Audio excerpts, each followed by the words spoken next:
Ooh, you're seeing under the keyboard. Mysterious. And greetings, Travis, and greetings, Anton. You got here right on time. We literally started a few seconds ago.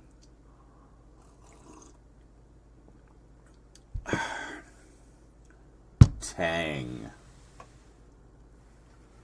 Ooh, so trippy. We'll just do the whole stream like this. Mystery spooky stream. What's going on? Ooh. All right.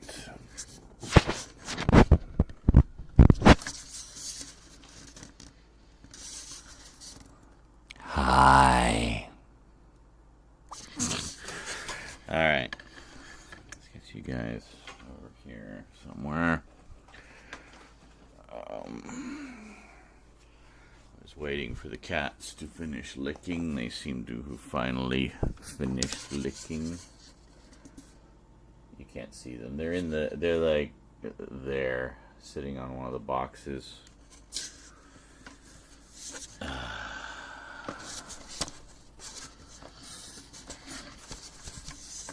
Really, like just from the weight of the cable, you just drag the camera to somewhere else that I don't want it. There. Good enough. All right. Ah! I forgot I angled this. Hold on. There. Ah.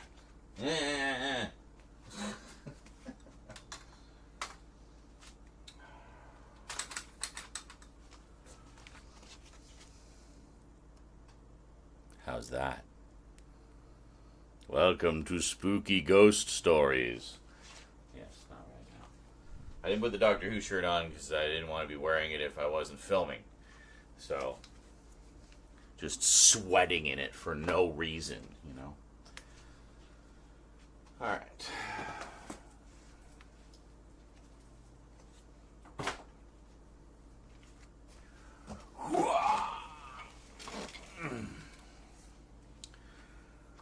Rose is home tonight, so hopefully she can help with the cat wrangling a little bit, so we won't be going quite so crazy.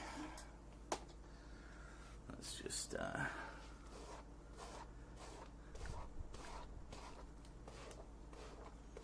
get all pretty. Makeup tutorials with Z. Get hairbrush. Brush hair. You're done.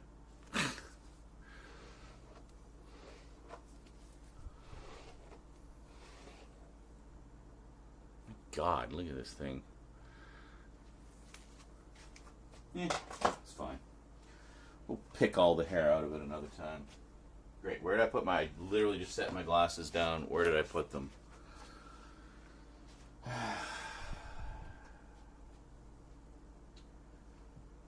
Where did I put them? Ironically, I put them on top of Who Done It. So it's like the mystery of where my glasses disappeared to. Did I post on the Discord? I feel like there should be more people here. Okay, Rose is really going to have to turn down the TikToks. It's fine, as long as we're not filming. But when we start filming, it's got to be quiet on the set. You know what I'm saying? Know what I'm saying? Yeah. So yesterday we didn't do much in the way of the actual sort of talking parts, because by the time we were ready to go and it kind of figured out the camera and the lighting and everything, it was like 3 in the morning.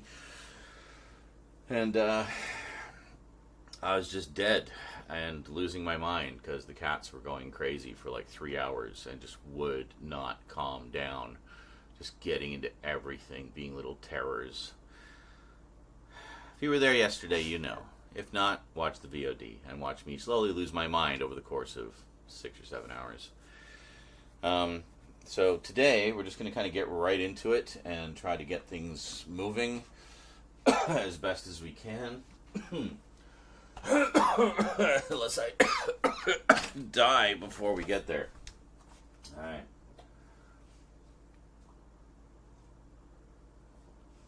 what would I do if someone gave me $500? Well, I mean, that's happened before. I would use it for things that are needed. I'd probably do a big grocery run. Get some weed because I'm out of weed. Might get a couple Blu-rays. There's a few things that have gone up for pre-order. I've kind of been eyeballing. Not super critical, but would be nice to have. Would make for nice video content and whatnot. So, yeah, just kind of a variety of things. Whatever we sort of need at the time, really. It depends. But I mean, $500. I mean, that's a lot. I mean, that can cover a lot of stuff. Might put some towards bills. Top up the utilities a little bit. We've still got like several months worth on the utilities, so which is nice. Really glad I overpaid those. If you ever have the opportunity to overpay your utilities, do it, because it just relieves so much pressure. So yeah, I mean it's $500. I mean, I would use it for things that we need, and treat us to a couple things that we want. Maybe order pizza with some of it, and that's that. So that's it. Yeah, actually, I think you did, Travis. I forget what the exact amount was, but I remember when that happened. You dropped a big, fat, juicy dono, and, we're the star of the day, the star donator of the day, and then literally the next day, you lost your job. But your noble sacrifice was not in vain, I assure you. It went to, well, again, whatever we needed at the time. I don't know, if we were probably trying to pay bills at the time, so... And, Scully's losing her mind, apparently. Hi, Scully. How's it going? Other than losing your mind, apparently. Audio's just a smidge off. What are you talking about? Seems fine to me. Clap sound. Okay, that one's harder to fake. But, yeah, cool.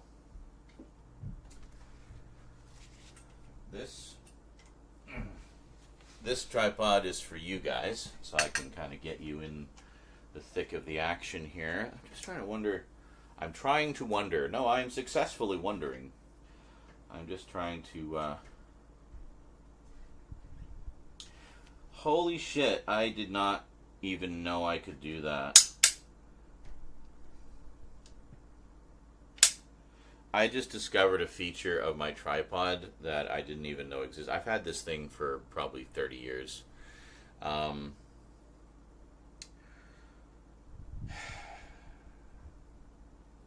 So, let me show you. Let me show you what I just discovered right in front of you by just farting around. So, we look at the tripod here. Hold on, there we go. Look at the tripod. We got these, right? Hold on, if we angle it a little bit so we can actually... So what you can do is you can actually push this in like that, and you see this little catch there?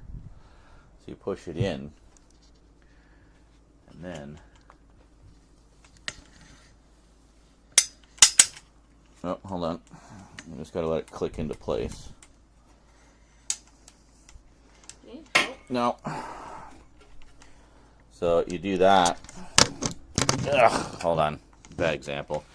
But it lets you spread the legs. Lets you spread the legs wider. So you can, I guess get into more weird positions. Megalomaniac is tickling my brain. Rose discovered KMFDM today. I went in to have a pee while she was having a bath. And she said, "Dad, check out this guitar riff." So she plays like the main sort of riff from it. I'm like, oh yeah, it's KMFDM, Megalomaniacal. They're great. And that's one of their all-time bangers. Mm-hmm. So I'm gonna go down a rabbit hole of their music later. Do you know what KMFDM stands for? No idea. I forget what it actually stands for, but the general thinking among the populace and the fandom was that it stood for Kill Motherfucking Depeche Mode. I don't know why. I love Depeche Mode, but there was like a lot of Depeche Mode hate in the 90s for some reason. Oh, they're the one that did Personal Jesus, right? Yeah. Yeah. Yeah. And that's from one of the all-time great albums of all time, Violator, which does not have a single bad song on it. Yeah, Depeche Mode's great. And so is KMFDM. So, yeah. A lot of great 90s alternative music there. That was a big boom period for that sort of thing.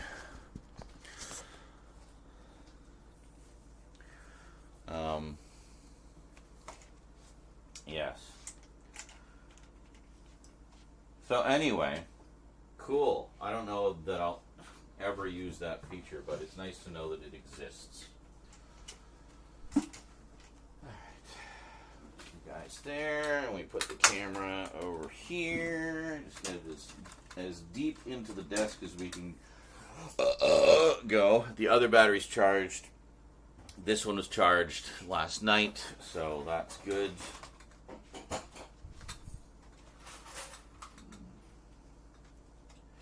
Yeah, absolutely, Chad. I mean, that's definitely appreciated. I mean, as you know, I basically live off my tips. I'm like a waitress, only not as sexy. So,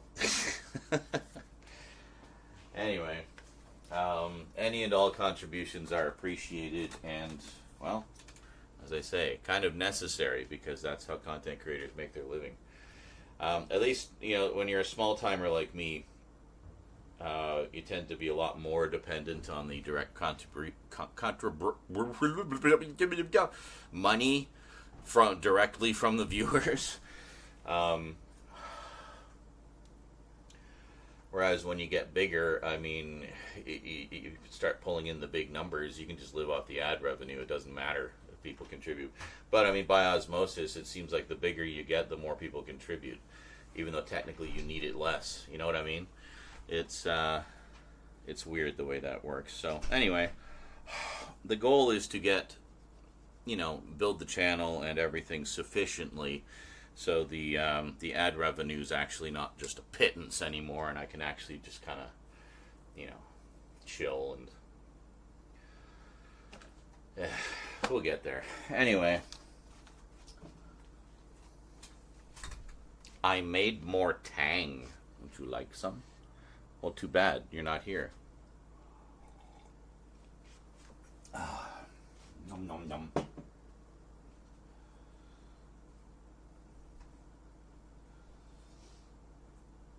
Who else is around? Scully, are you the only one here from the Discord, Scully? Well, I know that some of you guys are on the Discord as well, but if you're on the Discord, get on the Discord. Discord's where it's at, man. That's where it's at. Yeah, I did post.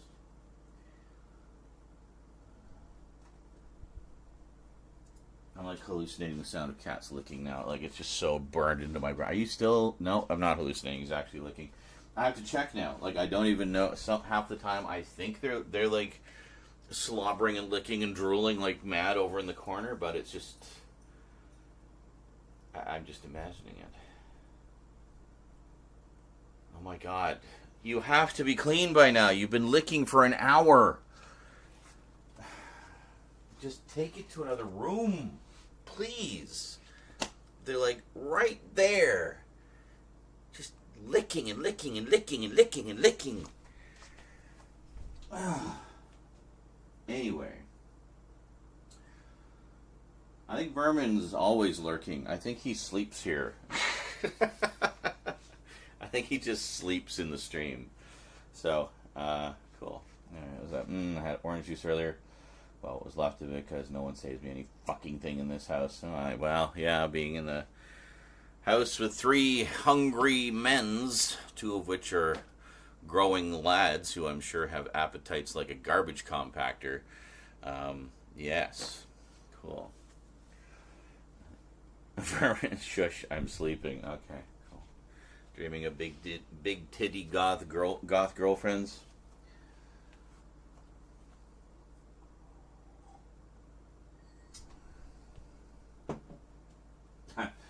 Toying with being a man that makes mostly tips for a living too. DoorDash. Hey, yeah, that's not bad. Technically, I make money per hour. But still, lucky my town isn't too big. Yeah, I mean, you could. I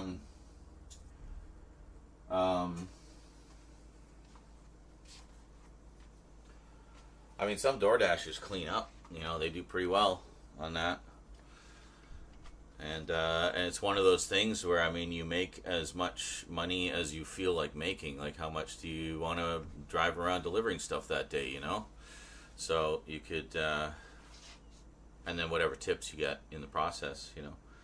So, yeah, I mean, if you have the means to do so, go for it, you know? Whatever works for you. And then I think the nice thing about that, I mean, isn't that you kind of do it by your own schedule, don't you? Like, it's just sort of, you do it whenever you want to make yourself available. I don't know, like, how, like, rigid it is. Like, it's like, okay, I'm here, just send me orders. But, I don't know. I was having the most amazing dream. Oh, is it chocolate-dipped coconut bars tonight? And hid those fuckers immediately. Oh, well, you wouldn't have to hide them from me. I can't stand coconut, so knock yourself out. Yeah, if you ever want to make sure that I won't get into your treats, just get stuff with coconut in it, and I won't touch it, ever. That is a guarantee. As the Vermin says, I was having the most amazing dream about big titty goth girlfriends. Then she spoke, and your voice came out, and her face morphed to yours, Z. I still finished up, though. Not my proudest fap, but hey, doesn't matter.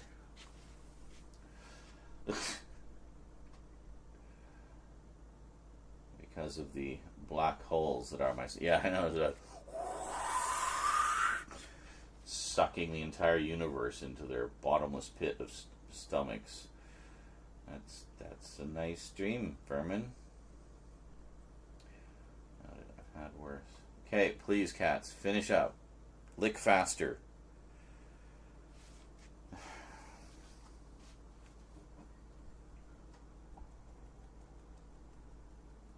Oh, that sounds perfect, dude. Yeah, you should totally do that. And I'm sure you'll end up having, like, tons of stories, too. Just from weird customers and stuff. Hey, Steven.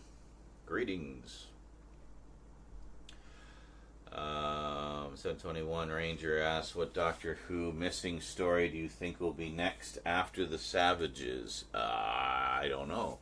Let me pull out my guide here. Where did I put it? Where did I put my... I just rearranged everything. Hold on. Where is it? Here it is. Let's see. What we got left? Well, probably, I would assume, a second Doctor story, because they seem to be kind of going back and forth a little bit. What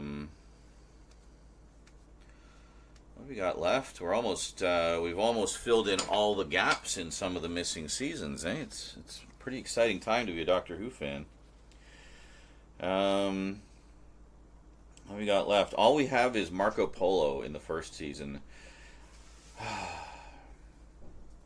That's one I would love to see get like a big, super duper deluxe animated extravaganza presentation. Marco Polo. Full blazing color using all the set photos as reference. It could be so spectacular. They could do such an amazing adaptation of that. And I hope they do. I'm sure they will at some point, but yeah, I really hope they do. But I don't think that's going to be next. What do we got next? Second season, we already have. Annoyed as hell they didn't animate those 2 episodes of The Crusade. I don't care what their excuses were, they should have done it. Third season, season 3, we've got a bit of stuff to do. We got Mission to the Unknown, Mythmakers, Daleks Master Plan, The Massacre, and now we're getting the Savages. Oh, and there's also the Smugglers. So that's probably the most decimated season currently, and the one for which we have the least number of recreations. Now, we did get Galaxy 4 from season 3. We did get the Celestial Toymaker. We're getting the Savages. So... I mean, it's possible we might get another another third season story. So, I don't know. But I feel like, I mean, we just had 2 Hartnell stories in a row, and then we had the War Games in color. I feel like we're probably going to get a second Doctor story next. So what do we got here? What are we waiting for? So all we need for season 4 is the Highlanders, for the story that introduces Jamie. I would love to see that get an adaptation, because then we'd have that season complete, across the animated adaptations and existing episodes. Season 5, what are we waiting for season 5? The Wheel in Space. Now, I heard rumors they were working on the Wheel in Space ages ago. So that's a possibility. And then season 6, I think we're all intact, aren't we?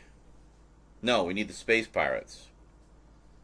Yeah, I could do Space Pirates. I mean, it's really all up in the air right now because there's so few stories left. Like, we almost have a complete second Doctor run. Can you believe that? Across all the animated adaptations and the existing episodes, we almost have every single second Doctor story represented in some form, visually. So that's pretty cool. So we got, 3 left? The Highlanders, Wheel in Space, and the Space Pirates.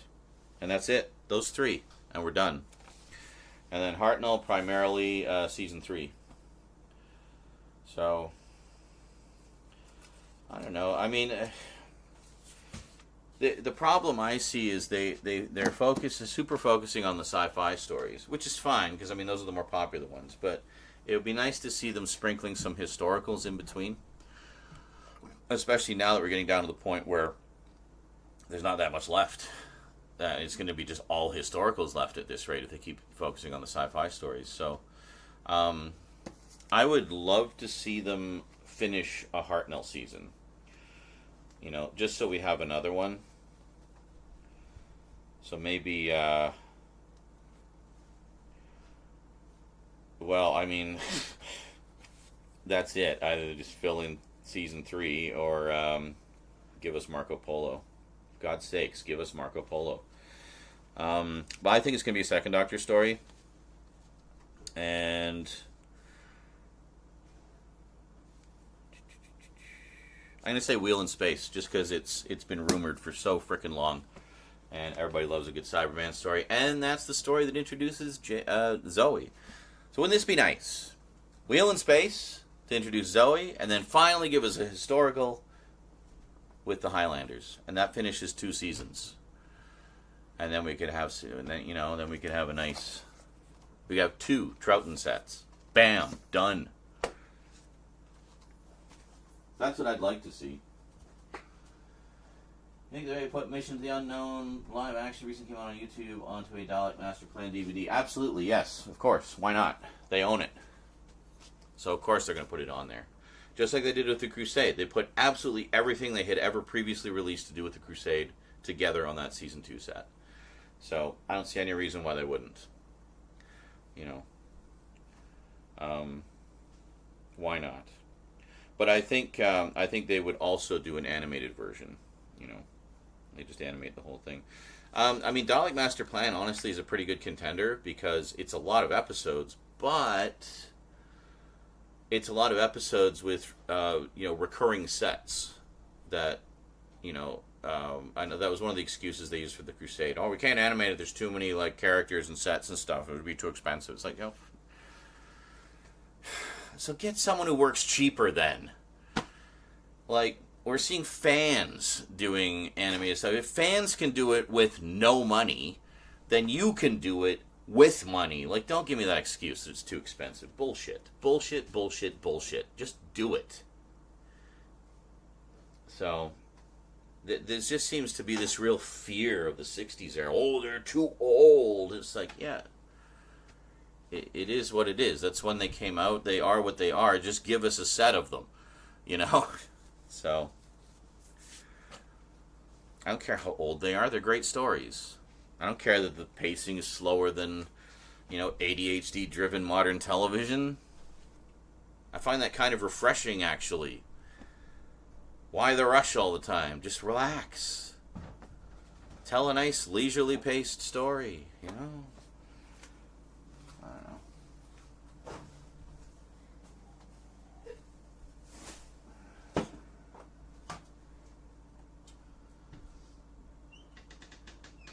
new Doctor Who spin-off, War Between the Land and the Sea? I have no thoughts, because that's the first I've ever heard of it.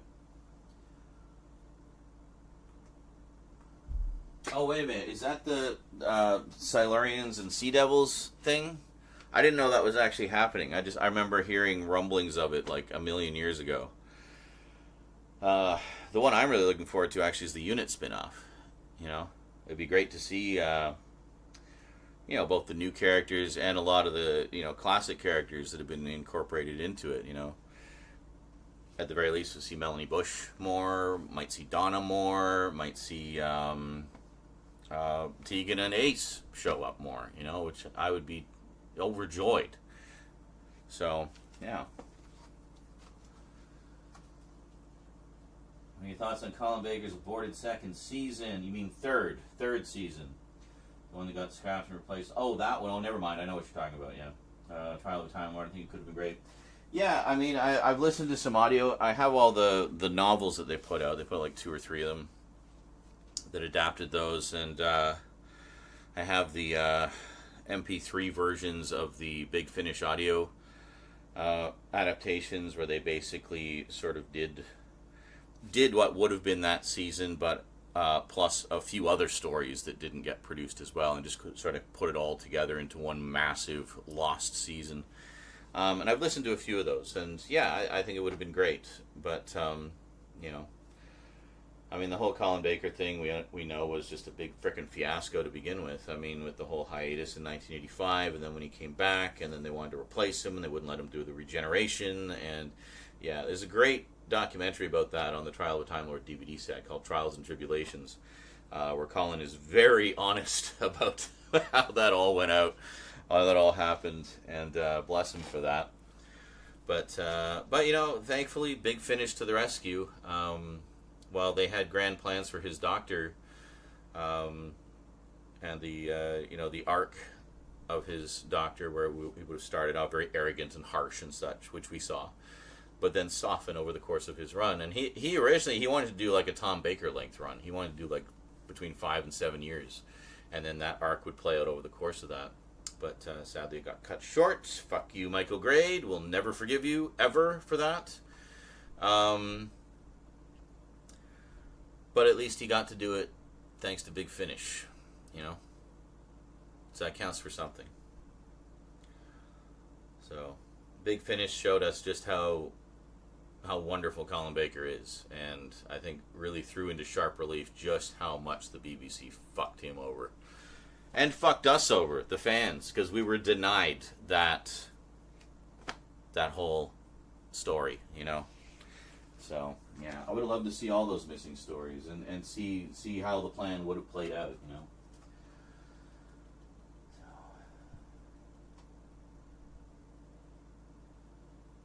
War Between Land and Sea is the Unit. Oh, it is the Unit spin-off. Okay, never mind. Well, I'm excited about it. It's both the Sea Devil series and the... Oh, okay, I didn't realize they had sort of smushed them all into one thing. And, oh, good night, Scully. By the way, so it turns out, I looked it up, by the way, Godzilla is leaving Fortnite on the 31st, but the season doesn't end until the 21st of February. So we're still good for the season, but if you want to go in tomorrow, Fortnite stream tomorrow, guys, go in tomorrow and just basically grind for Godzilla stuff, then I'm totally down for that. We'll do that.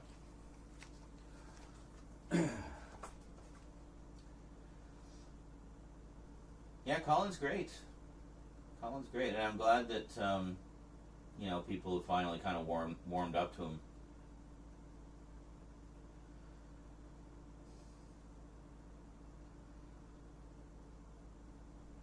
Blowing up like a red balloon? What? I prefer books that augment my intelligence quotient, like glossaries and lexicons. Wow, that seems a little that seems a little arrogant. Are you belittling us for liking science fiction? You know, a lot of science fiction is based on science fact and actually does enrich you and further your intelligence, because it introduces you to concepts that you might not otherwise have thought of, which you can then go off and research on your own, the actual science behind them. In fact, I have a lot to thank science fiction for fostering my interest in science. Because when I was a kid, I watched, Star Wars and stuff like that, but I didn't like science class. But it wasn't until I got older and I started to see the connections. As you do. You're dumb when you're a kid. Started to see the connections and started to look into the actual science behind the science fiction. So, the two very much go hand in hand. Science fiction is for smart people. Especially the speculative stuff.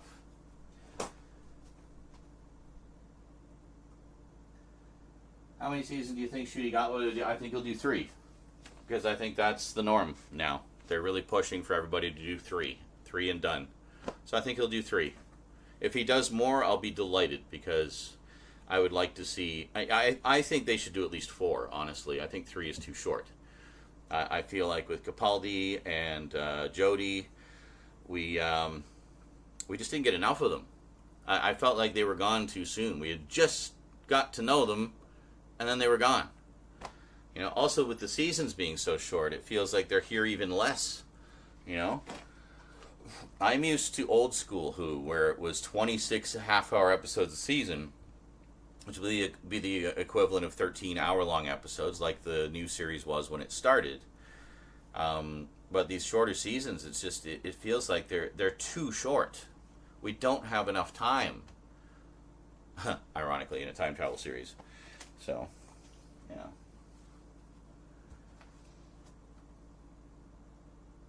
I zealoted myself to the Star Wars anthology. Okay, read over 25 novels. Now, see, Star Wars is not science fiction. Star Wars is science fantasy. A lot of the so-called science in that, it's pseudoscience. It's magical science that just works because the plot requires it to work. You take something like Star Trek. Star Trek is borderline hard sci-fi. In fact, a lot of our technology today was created because people were inspired by things they saw in Star Trek. So, Doctor Who is very much science fantasy, but a lot of its ideas come out of science fiction, in particular with regards to quantum theory and multiverse theory and things like that. It's the wild speculative science fiction, which may not be that wild as we gain a greater understanding of it, but yeah, that's why I love science fiction, is because it's the kind of thing that makes you think.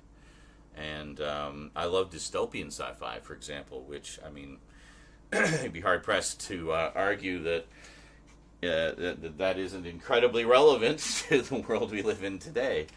And a lot of science fiction is cautionary tales. Don't build the terror vortex or whatever it is. Yeah. We talk about the dangers of AI and everything. Yeah, science fiction authors were talking about the dangers of AI in the 50s when those ideas were first starting to appear. We talk about the dangers of the internet and social media and how much the corporations control everything. Yeah, I direct you to Neuromancer by William Gibson, written in 1982. He predicted all of it. So, yeah, don't write off science fiction as just mindless fluff. There's a lot more depth to it than you might think. Or that it doesn't enrich you in some way, because I would argue that it absolutely does.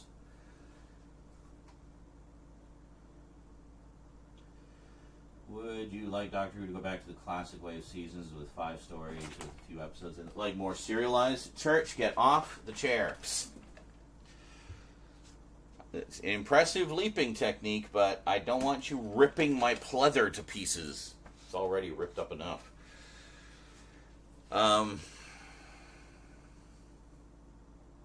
Yeah, I like that format. I love a good cliffhanger. Doctor Who was one of the things that got me into serialized storytelling. I love a good serial. It's one of the reasons I like anime. It's because it's all serialized. I like big, epic, grand, sprawling storylines. And Doctor Who has a bit of both. I mean, the old stories tended to be smaller scale because they had lower budgets. I can digit 22 donated $27.74. The new stories have all of that too, but they move at a much quicker pace. I was a kid. Thanks for a lot of them are all the resolved by great the end of the episode, so you just have one episode to be the equivalent of a two-part story in the old stories. But I noticed with Peter Capaldi's era, I mean, he's a Doctor Who fan and a lifelong Doctor Who fan. And I noticed in his era, they kind of went back to what felt like the old format, as close as you can anyway, in the modern style. They had like 2 or 3 part stories, which would be the equivalent of a 4 to 6 part story in the old days, which I thought was great. And also just the tone of the stories and sort of the adventure of them felt very old school. Even the design of his TARDIS console room had echoes of the old console rooms in it, like the round things, gotta have the round things. But yeah, I mean, I don't think you could fully go back to that format because that's just not how TV is these days. But I mean, I wouldn't mind seeing like more multi-part, so more like I think it was Capaldi's second season, series 9, if I remember correctly. That one felt the closest to old school Doctor Who, I think, out of any series in the new series. Like, I think that's the one that got it the closest, and hence why I really enjoyed it and just enjoyed his run in general. Also, he was an older Doctor, and a lot of the classic ones were older actors as well. So there was a lot of things that echoed the old series for me in Capaldi's run, and that's one of the reasons I like it so much. I don't think it's perfect. I think it has some issues, but I really liked him, and I really liked the format, and I thought it had some terrific stories, too. Also had some stinkers, but, I mean, they all do.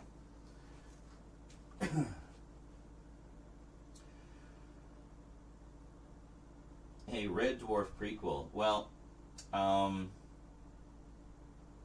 oh, hey, holy shit. Sorry, I forgot to put the speakers on. Thank you so much, LK and Digit 22. For the 2744 dono. Appreciate that. Very nice. Look at that. Bam, we're up at 61%. I'm so sorry I missed that. Let me just adjust the speakers here, and then we won't miss any more of those. I want to make sure I give you guys your moment in the spotlight. Hold on here. I'll put this here. There we go. What's that? Oh, good. It was only 2 minutes ago. Well, hopefully you're still here. Let me just repeat that so I can hear it. There we go. It doesn't charge you again, by the way. It just repeats the alert. I can digit 22 donated $27.74. Been a fan since I was a kid. Thanks for all the great content. Well, thank you for still sticking around.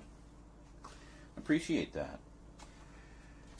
Yeah, I've been kind of on unintentional sabbatical for a while, mostly just doing live streams, as you guys have noticed, occasionally coming back to do videos. But yeah, this is the start of trying to get more fully back into doing videos again, because I miss it. I miss that. I miss making videos. I miss the interaction I get from the videos, the comments and everything. And, yeah. Cool. So there's a lot coming. I don't have a specific time frame. We're just kind of filming and editing. And then when I got a big batch of videos up, I'll start scheduling them. So, yeah. So Doctor Who videos will be going up on Tuesdays as they used to, Timey-Wimey Tuesday.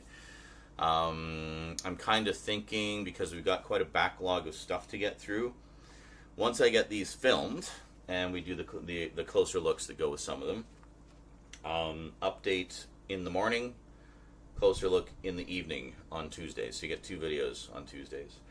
The ultimate goal is to have like 2 Multimedia Chronicles videos a day, and 2 something else, like video games probably.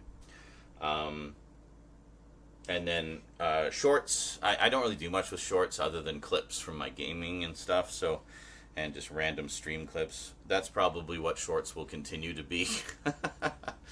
Just short little bits to draw people to the main channel. So anyway, lots of stuff coming. Stay tuned.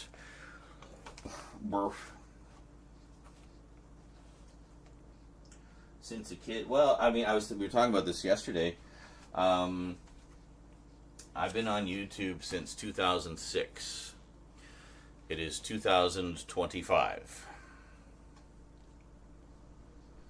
So, March of 2026 will be my 20th anniversary on YouTube. You're licking yourself? Oh my god. Look at this guy. Just splayed out on the floor right in front of me.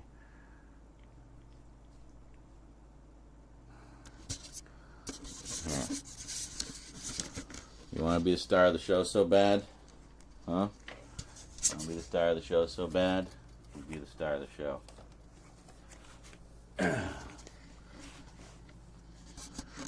Yeah, go ahead. Lick away.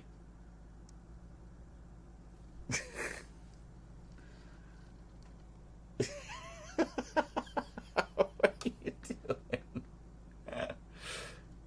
What are you doing? Oh, yeah. Thanks for the butthole view. Appreciate that. Anyway, I guess we found the trick. If we want them to stop, like, licking incessantly, just put them on camera. Get away from the cord. What are you doing? What are you doing? What are you doing?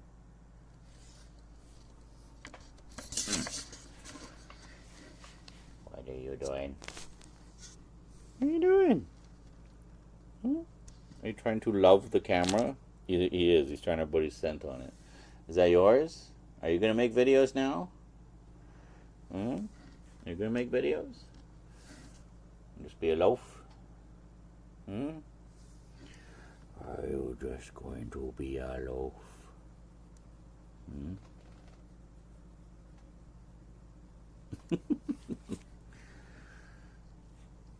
Goofball. Ain't ya?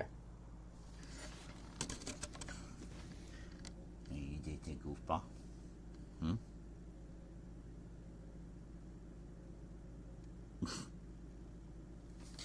I like how as soon as I put him on camera, he's like, huh?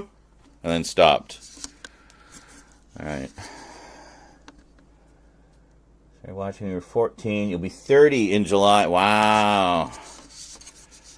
So if it's my 19th anniversary, I was 16 years. So would have been like 2009, 2010, thereabouts. Like the peak Multimedia Chronicles.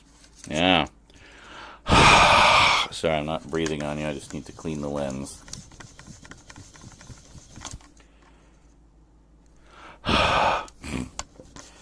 Yeah, I was pretty active at that time.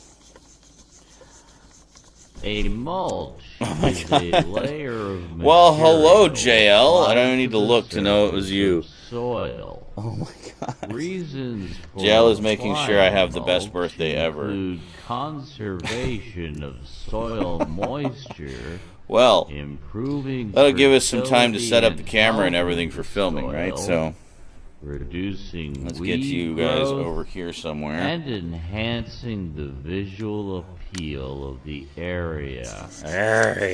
A mulch is usually, but not exclusively, organic in nature. It may be permanent, such as plastic sheeting. I love just how perfectly dull such as this is. Chips.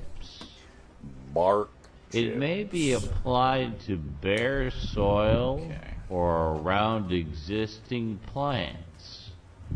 Mulches of manure or compost will be incorporated naturally into the soil by the activity of worms and other organisms. The process is used both in commercial crop production I have a second one here. and in gardening, and when applied correctly, can dramatically improve soil productivity.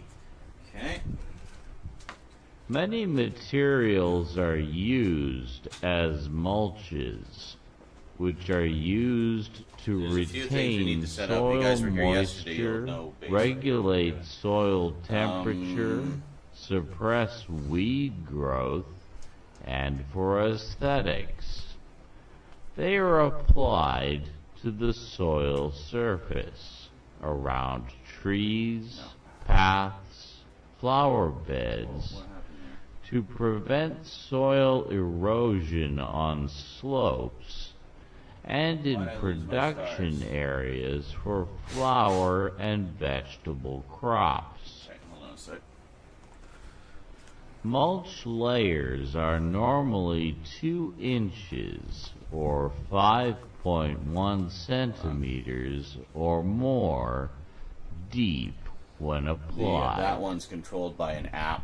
They are So applied just watch at on various the times back of wall the there. year depending on the purpose.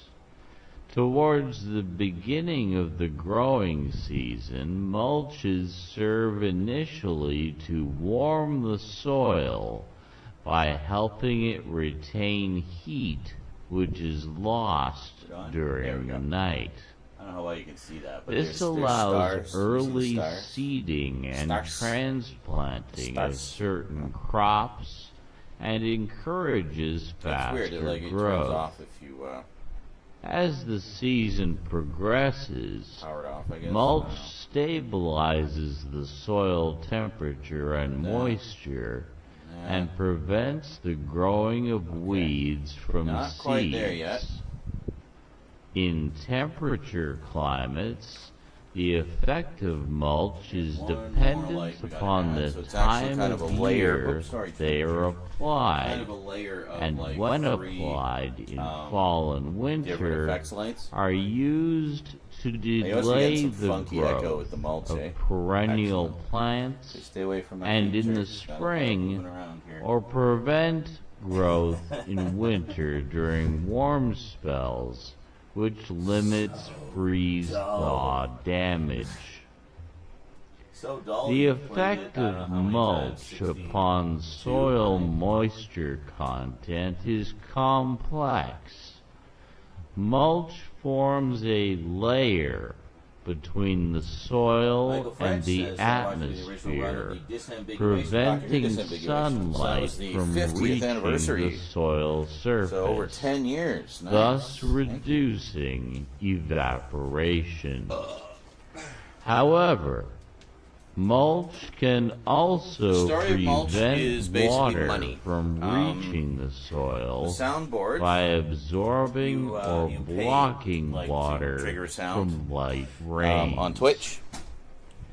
It's, In order it's a to Twitch feature. maximize So you the can set different benefits sounds. You put whatever of sounds you want in it. mulch, while And then, you set the minimizing price. its negative influences, So we got to thinking, it's like, well, what if it is often applied we had, like, in late a really spring expensive or sound, early summer, but when soil we temperatures have risen we would have it be as long as sufficiently, we could possibly but make it. soil So moisture there's a file size limit for content sounds, is right? Of like, still like, relatively really small, high. like, 5 megabytes or something. However, So permanent mulch I thought, like, is okay, well, let's just also do some tests. widely So I did some used tests and of various valued things to see for how its long we could make it and still have simplicity, it be as popularized coherent. by author Ruth 'cause I was holding Stout, my hands who up. said, quote, Oh, does this "My do... way is simply to keep a thick mulch of Oh, any I'm wondering if this, vegetable like, turns matter the that auto zoom rots on and on off. both Let's leave it on, sides if that of makes my sense. vegetable But anyway, and so flower the idea was to have, like, a really all long year sound that would long. be really expensive. As it decays I didn't expect people to and use it that often. It was enriches kind of, the it was like a soils, half joke. I mean, I figured once in a add blue moon when more. people wanted to drop like a End big amount on the quote. stream, they do it with the mulch because it was Plastic funny. mulch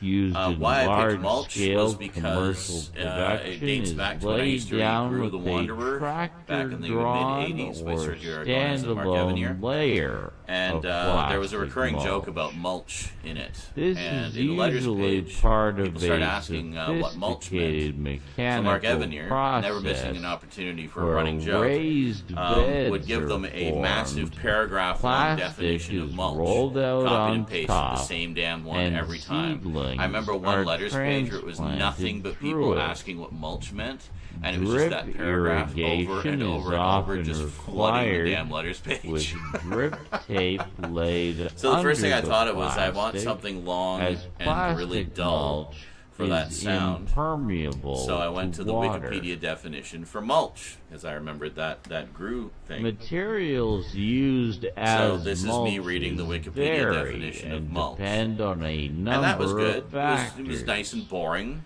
Use it takes wasn't into boring consideration enough. availability. So then I took that recording and I cost, slowed it down. appearance, the effect it has on the soil, including make it chemical more reactions dull and pH, intolerable. durability, So it turns out we were able to fit about combustibility, 10 minutes rate worth of audio into that very restrictive and time how limit clean it by is. dropping the bit rate sufficiently. Some The trick can was I had to drop it contain to save the weed file size, but I seeds also or wanted to plant keep it, pathogens. coherent. You could actually understand what I was A saying. variety So, of materials fairly low bit are rate on about used as mulch, 56,000 such as 56, organic residues, kilobits or something. grass 56 kilobits per time, clippings, something like leaves, that. Anyway, hay, I forget exactly. I have to look up the straw, file. kitchen scraps, But it just fit the bill. comfrey, Nice. It was perfect. It was just dull shredded enough bark, to be funny, whole and it was bark nuggets, long enough to be sawdust, intolerable, shells, and it was expensive wood enough that I shredded knew newspaper, nobody would ever do it. cardboard, wool, And then JL came animal along. manure, Over the past, I etc. don't know, 3 years since we introduced mulch, Many of or these longer, materials he's also triggered it over act 60 as a times. direct compositing system, such Give you as some the idea. mulched clippings Mulch of a costs, mulching lawnmower, quite a bit. It's or actually the most other expensive you can organics make a sound. applied as It's the highest sheet allowable amount compositing. that they have. Composting, Posting. not compositing.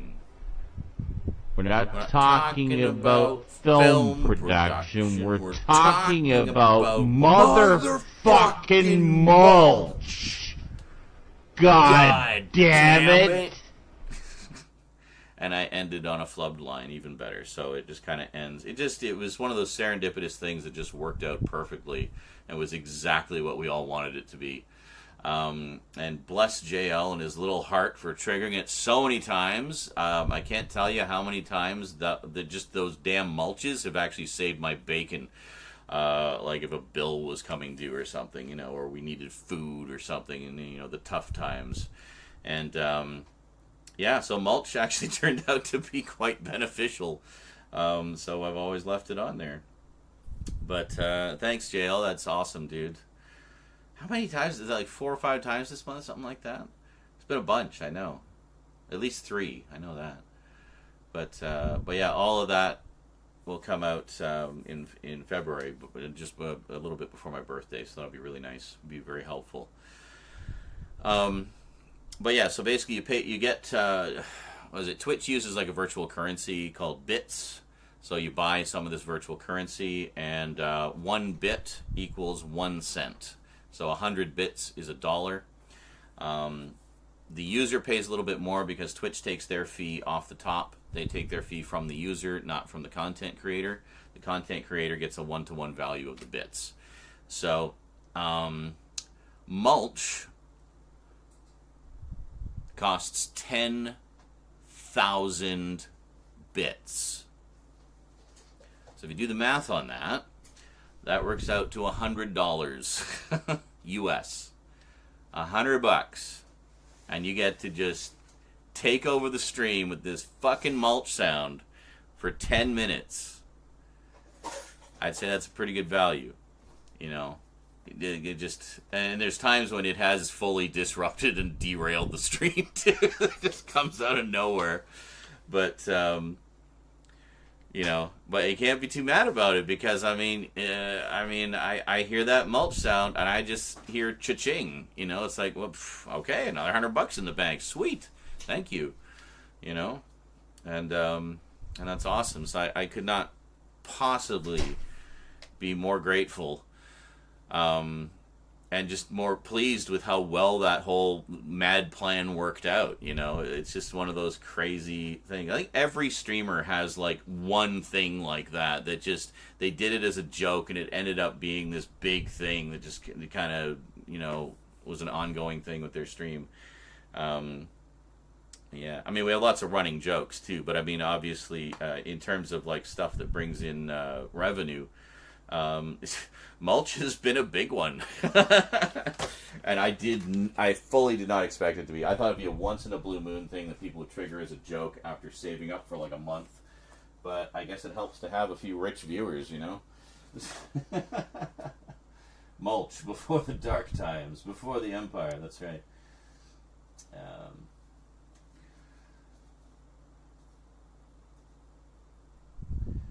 Only because you just advised about 20 years on YouTube was tasty, so it could be worse. Your cat could do what ours did when we had visitors for dinner, did the same thing by licking themselves. Well, yeah, I guess so, yeah. Hey, Adrian. And imagine mulch plays on a loop for an hour. Dear God. Well, you could, technically, if you triggered it like 6 times. But I think I have overlapping sounds active on the soundboard as well. Meaning, in theory, you could have 2 mulches going simultaneously, or I guess an unlimited number of mulches going simultaneously. But the kicker is, that would be a very expensive joke. I absolutely do not expect anyone to ever do that, as hilarious as it would be. Hilarious. Let's try to get this cord out here.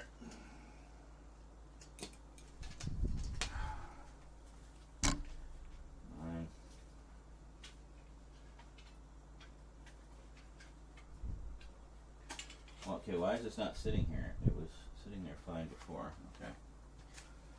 Ugh. Ooh. Right. And I put cushions down below just in the event that... Ugh. Let me show you here. Can you see that? Yeah, you can see this is kind of perilous. Like it can fall very easily, but I need that angle to get the lights in there. Let me show you here. Bluetooth mode. There we go. We also need to turn that volume down because sometimes the neighbors connect to the Bluetooth and I start volume minimize. There we go. So now, if you want, you should see multicolored stars. Yeah, there we go. Got some green ones. The green ones don't rotate. They just pulse. If you can see the blue ones rotate very slowly. So some very slight motion there.